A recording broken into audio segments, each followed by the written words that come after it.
What does that mean to you to be a pro-democracy candidate? It means upholding our political norms, norms that we have had for decades that make us a functioning democracy. It means allowing free and fair access to the polls while still having safe and secure elections. For Hoosier voters, is the legitimacy of the 2020 elections an issue in the 2022 election?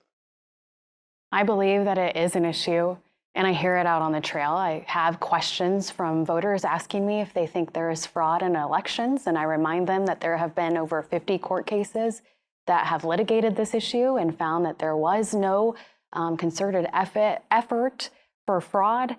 And so as Secretary of State, it is our moral obligation to make sure that we are informing and educating Hoosiers and always being fact-based in the information we put out. Is there more we could be doing to shore up election security? There are always improvements to be made because security is always evolving. There are always new threats that are emerging. People are smart, they figure out systems, and so it is imperative to always have that as a priority in the office.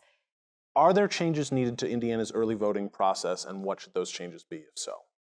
Well, we have 28 days of early voting right now. Indiana is a bit friendly when it comes to early voting. And my opponent has said on the record that he wants to limit that to 14 days instead of 28 days. And now he's flip-flop positions.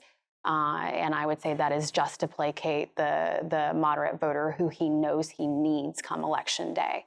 And so I want to maintain our early voting 28 days. We do not have no excuse absentee voting by mail in Indiana. There are some, again, on both sides of the aisle who would like to see that opened up. Do you think that's a step Indiana should take? I think that the states that have no excuse absentee voting are doing much better than Indiana in their voter turnout because they have made voting more accessible. Now we have to have that support in the legislature. So I believe in advocating for the newest best practices that are still safe and secure. Elections are not the only thing the Secretary of State's office does, obviously. When you're out on the trail talking to voters about your race, how much of it is you telling them, hey, by the way, this office also does these other things? Do you think people are aware of how that office works? I don't think that they're aware how the office works until they actually have to use it. And so I hear from a lot of people who have small businesses, some of their concerns.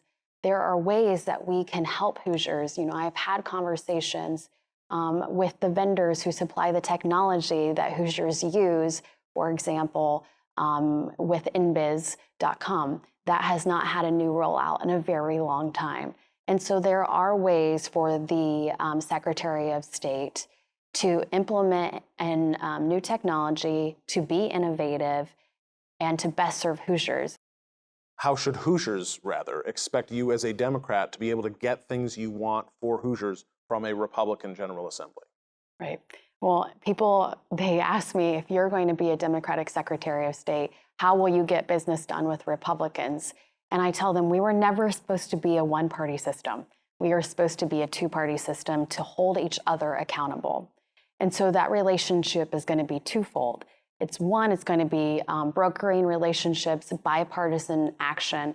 And the other is going to be educating Hoosiers when the system is not best serving them and shining a light on some of these things that a supermajority Republican government has not been necessarily communicating to them before. Destiny, thank you so much for sitting down with me.